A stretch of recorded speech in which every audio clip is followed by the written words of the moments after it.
Армысың қызық. Бүгін Наурыз айының соңғы күні. Осы ба?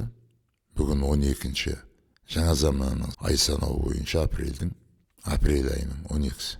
Қазақтың көне ай санауы бойынша бүгін Наурыз айының 31-і.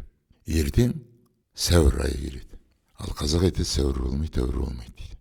Ертең сол сәуір айынан бастап Наурыз тойы тойланып, мерекесі мерекеленіп, мейрамы мейрамдалып біткеннен кейін қазақ өзінің ұлтының алдында, өзінің алдында есеп беріп біткеннен кейін бір жылға созылатын, қайтып келетін келесі жыл Наурыз айына дейін болатын еңбек науқанына бүгін күн бойы бата беріліп, аттандырылады. Атойланып аттанады.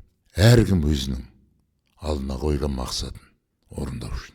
Елбасы елбасылығын, билері қазылары қазылығын, патшалары патшалығын, датқалар датқалығын, қазіргі заманның тілмен айтсақ, қазіргі заманның мемлекет басшыларының барлығы адал етіп еңбек ету үшін.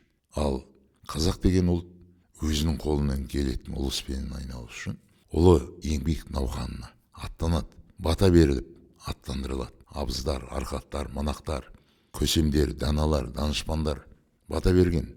Бүткіл қазақтың аймақтары мен өлкелерінде мемлекеттік құрылымы болып табылатын қағанатында, хандығында, ұлысында, ауылында, қалаларында бата берілген.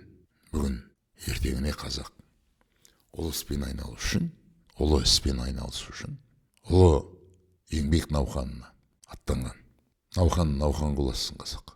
Еңбек науқаны дүркіреп қазақтың дастарханында еңбектен табылған ұлы нәсібесі тұратын болсын келесі жылғы Наурыз айында.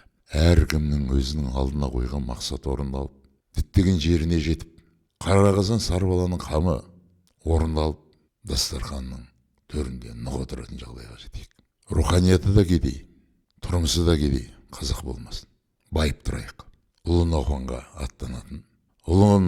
аттанған күндеріміз алдымыздан жарылғасын. Еңбегіміз жансын. Сау болыңдар.